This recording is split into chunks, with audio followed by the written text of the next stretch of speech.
Hello friends, my name is Jayendra. I am from SW Environment Consultants and Engineers. Today we are going to start our online lecture series on water and wastewater quality testing. In this part of series we are going to cover 15 critical parameters of water and wastewater analysis. In this particular video we are going to talk about chemical oxygen demand. So let's start the video. In today's video we are going to talk about what is COD, the definition and explanation of it, principle of measurement of this method. Then we will know about what equipments are required such as reagent and instrument and glasswares, and then we will move to procedure of analysis, and then lastly we will talk about measurement uncertainty. So let's understand what is chemical oxygen demand.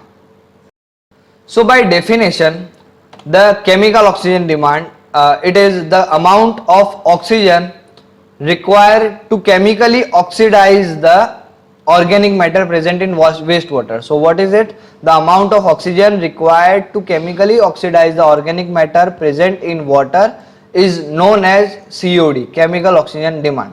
So let's understand it with example. Say for example glucose.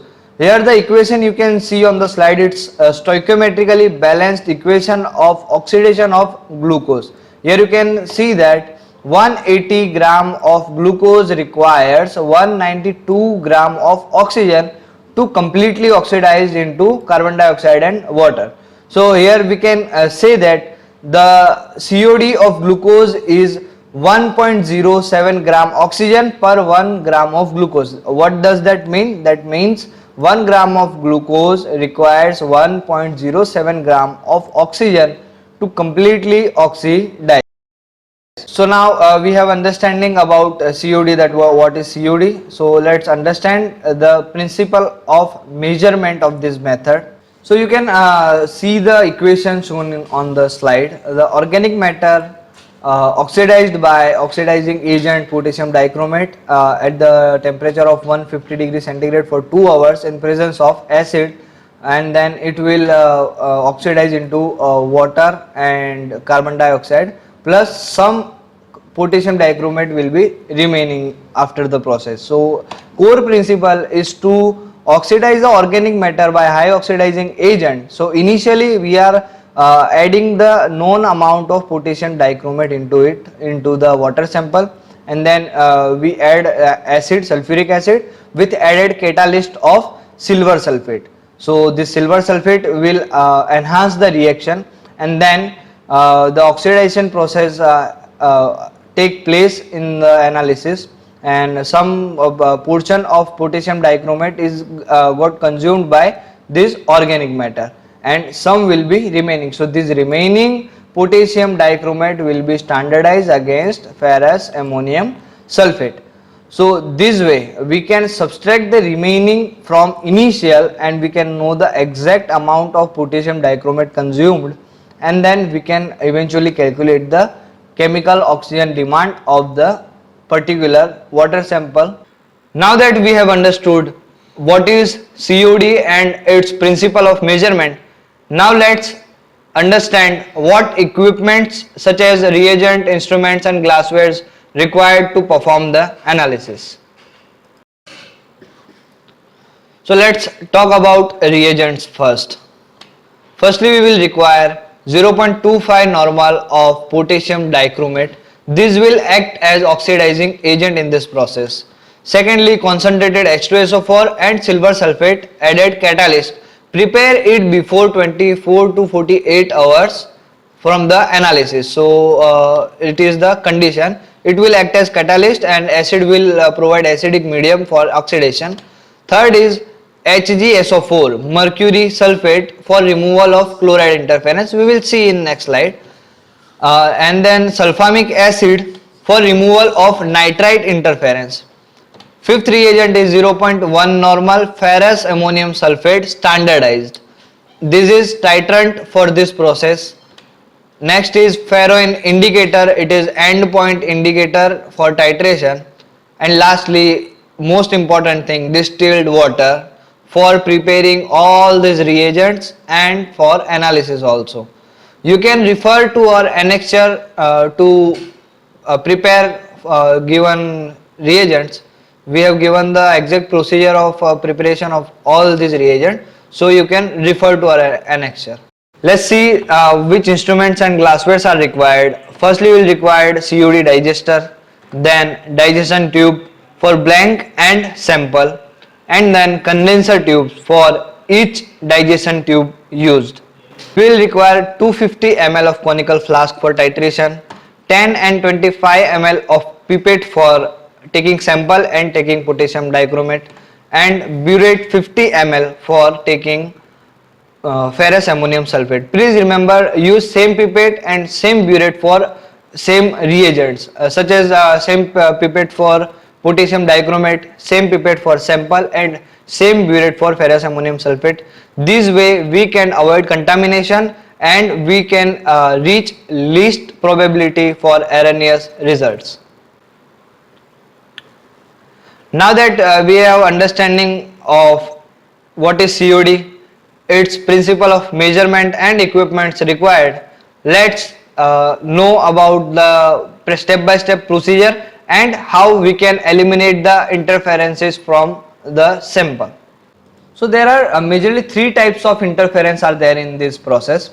First is chloride, second is nitrite, and third is reduced inorganic species. Chloride and nitrite are most common and considerable interferences in this process. They can lead to higher results and it will definitely interfere in the process, and reduced inorganic species are less common and has comparatively low impact on the analysis process. So let's understand how we can remove all of these three interferences from this analysis. So let's understand the removal of chloride from the sample. So we need mercury sulfate to remove the interference of chloride. Add mercury sulfate in portion of 1:10 chloride and mercury sulfate. So for example, there is 500 milligram per liter of chloride interference, 5 gram of mercury sulfate will be required in 1 liter. So for 20 ml only 100 milligram will enough. So typically if the chloride is not known, and frequently it is used that add 0.4 gram of mercury sulfate, that can take care of 2000 milligram per liter of chloride interference. Same thing go with nitrite interference. Here add sulfamic acid in portion of 1:10.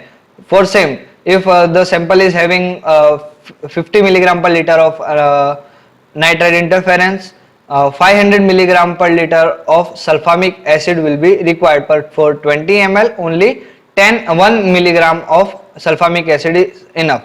So typically 120 milligram of sulfamic acid is added into potassium dichromate while preparing this reagent. So this can take care of 6 milligram per liter of nitrate. So in case you are having more than 2000 milligram per liter of chloride interference or 6 milligram per liter of nitrate interference, in that case please measure proper mercury sulfate and sulfamic acid and add it into sample to remove all these interferences.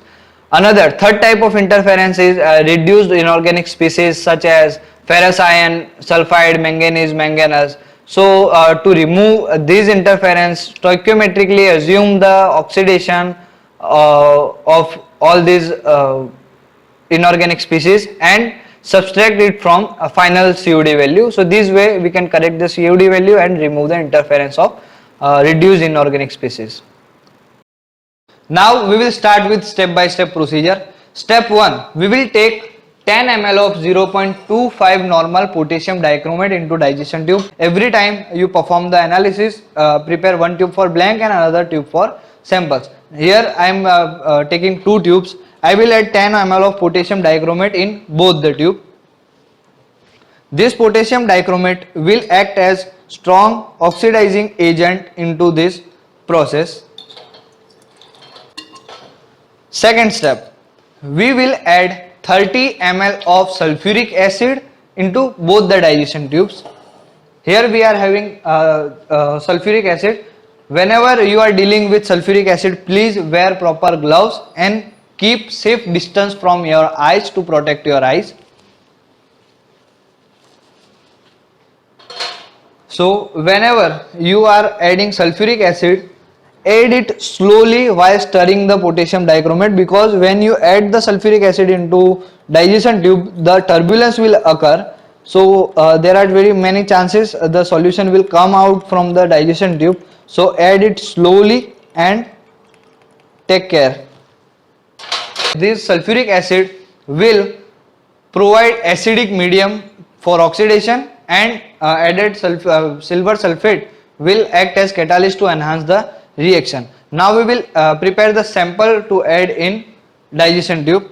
Here I am having a standard sample of potassium hydrogen thalate. So we have discussed that in this process there are two types of interferences. One is for chloride and one is nitrate. To eliminate the nitrate interference, we have already added sulfamic acid into potassium dichromate. Now we will remove the interference from standard sample. Approximately we are having interference of chloride around 100 to 200 milligram per liter. So we will add mercury sulfate into it.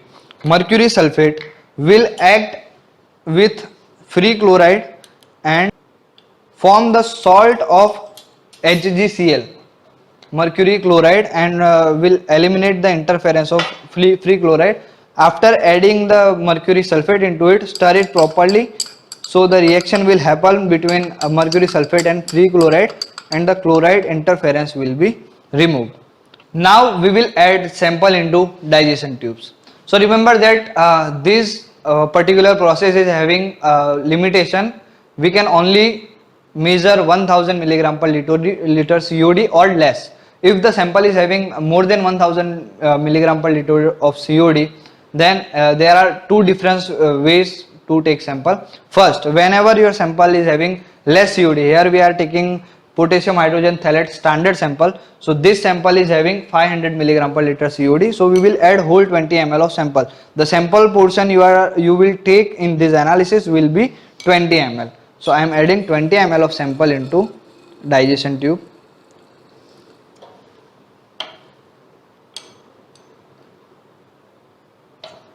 So here I am done with this. So what should we do when the expected COD is more than 1000 milligram per liter? So if the COD is high, then there are two ways to take sample.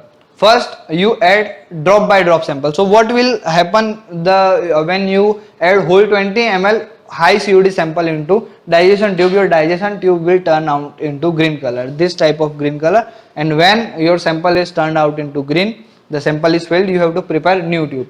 So in that case, add sample drop by drop, so you can exactly observe when the sample is starting developing green color. Stop the sample, adding sample, and note the reading from pipette, and add remaining volume distilled water. So for example, you are adding 5 ml of sample, add 15 ml of distilled water and add make it whole 20 ml. Second way is to dilute the sample. Dilute sample as per your requirement, 5 times, 10 times, as per your expected COD. You can also refer to our dilution table. We have given it in our annexure. So this way you can add diluted sample, whole 20 ml you can add into digestion tube. So there are three ways: less than 1000 milligram per liter of COD, add whole 20 ml; more than 1000 milligram per liter of COD, two ways: reduce sample, add sample drop by drop, and add distilled water, for example 5 plus 15. And third way is to dilute the high COD sample and take whole 20 ml after dilution. So this way you can add sample into digestion tubes. So now we will add distilled water into blank tube. We will measure 20 ml and add into blank tube. So remember that always use reagent grade of distilled water advised from Indian standard method. If you are using any contaminated distilled water having such type of contamination like nitrate, chloride, so they will interfere in this process while preparing reagent and also while titration. So please remember that use reagent grade of distilled water advised by Indian standard methods. Now we will add condenser. We will fit condenser tubes on this digestion tubes. These are condenser tubes. What will condenser tube do in this analysis? The condenser tube will, the procedure is going to be carried out at 150 degrees centigrade of temperature. So when the temperature is high, the solution will boil and it will form the vapor. So this condenser tube will condense the vapor tubes and will form the particles, and particles will stick on the inner wall of condenser tubes. So this is the role of condenser tube to condense the vapor to stop the particles escaping from solution. We will now fit the condenser tubes and we will fit it on COD digester for digestion for 2 hours. Remember that you have to put the condenser tube, a digestion tube on digester for 2 hours at temperature of 150 degrees centigrade. So please switch on the digester before few minutes, like half an hour, to make the temperature 150 degrees centigrade, because digester will take some time to reach at 150 degrees centigrade. And after the temperature is 150 degree, fit the condenser tube on it and wait for 2 hours. Now after 2 hours we will take out the digestion tubes. So after 2 hours what will you do? Wear proper gloves, because the tubes are high temperature. So switch off the digester first, then carefully take out both the digestion tube into rack slowly.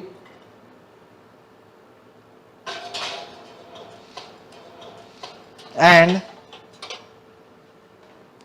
we will add 60 ml of distilled water into it, okay, so that we can recapture the particulates. We have discussed it already. So now I will add 60 ml of distilled water into both the tubes. So add the distilled water from top of the condenser and rotate it slowly, so water can recapture all the particles in the solution, okay.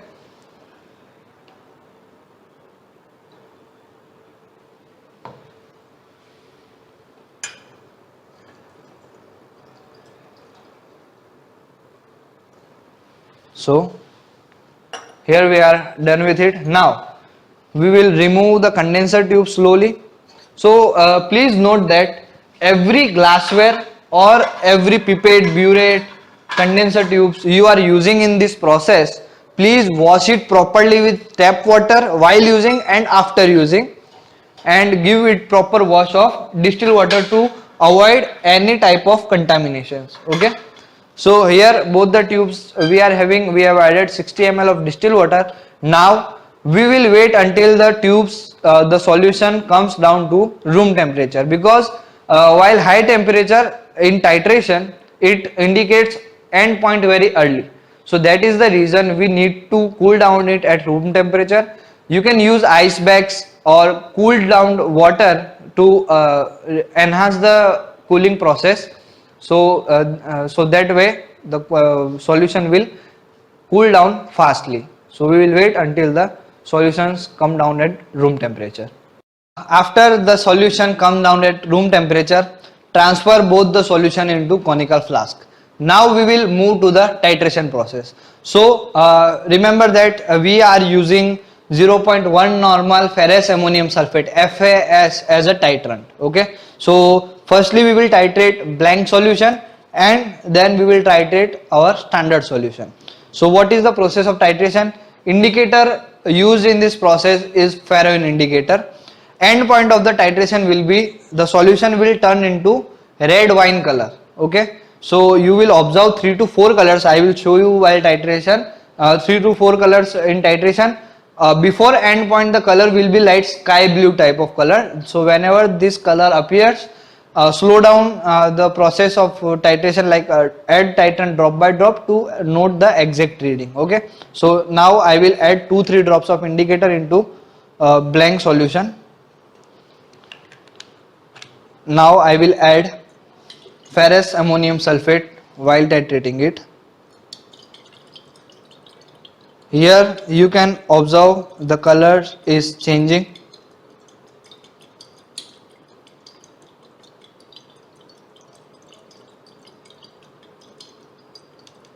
Now add your ferrous ammonium sulfate slowly, drop by drop, to note exact reading. So here is the color. Now I will add it drop by drop.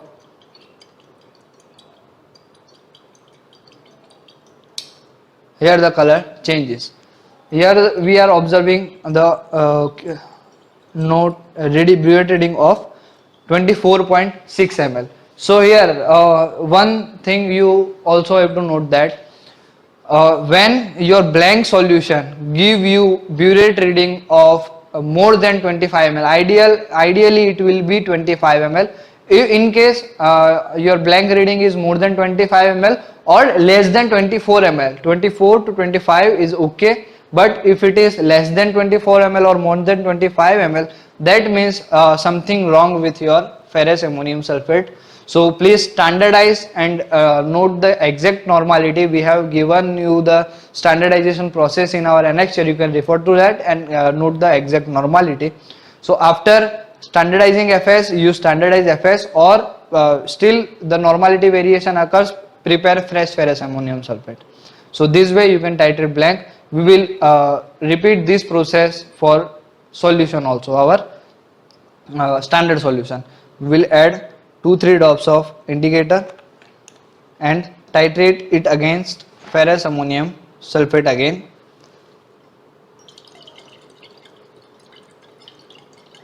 So here you can see the color is changing. So this is the color where you have to add drop by drop Fs, and here you can see the solution has changed into wine red color. Okay, so here we can observe the reading of 12.4 ml. So we will note both the readings and we will move to the calculation part. We will see how we can calculate exact COD value by using these things. So here I am repeating that a normality of Fs is 0.1 normal. It is standardized Fs. So we will use normality as 0.1 normal and other readings as we have achieved the reading. Okay, so let's move to the calculation part. So let's understand how we can calculate the COD from given data. So the formula of COD is A minus B into N into 8 into 1000 divided by sample volume in V. So here N is normality of ferrous ammonium sulfate, the standardized normality. A is burette reading of blank that we are having as 24.6. Then B is burette reading of sample. We have used standard sample, so we are having results as burette reading of sample 12.4 ml, and 8 is equivalent weight of oxygen, and 1000 is multiplied to normalize the ml into liter. We are having results in milligram per liter, so to convert ml into liter we need to divide it by 1000, multiply it by 1000.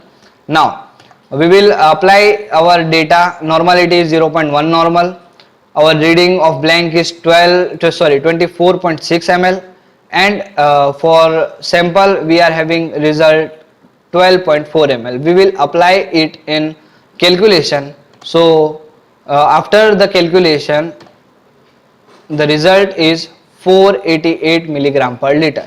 The sample volume we have used is 20 ml, so the result will be 488 milligram per liter COD. So you must be wondering that we have used standard sample of 500 milligram per liter of COD and we are having results 488 milligram per liter of COD. So to understand that difference, we need to understand about measurement uncertainty. So let's understand a little bit about it.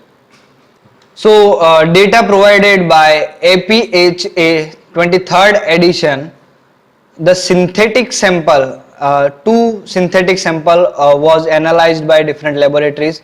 First synthetic sample was having potassium hydrogen phthalate and NaCl was tested by 74 laboratories.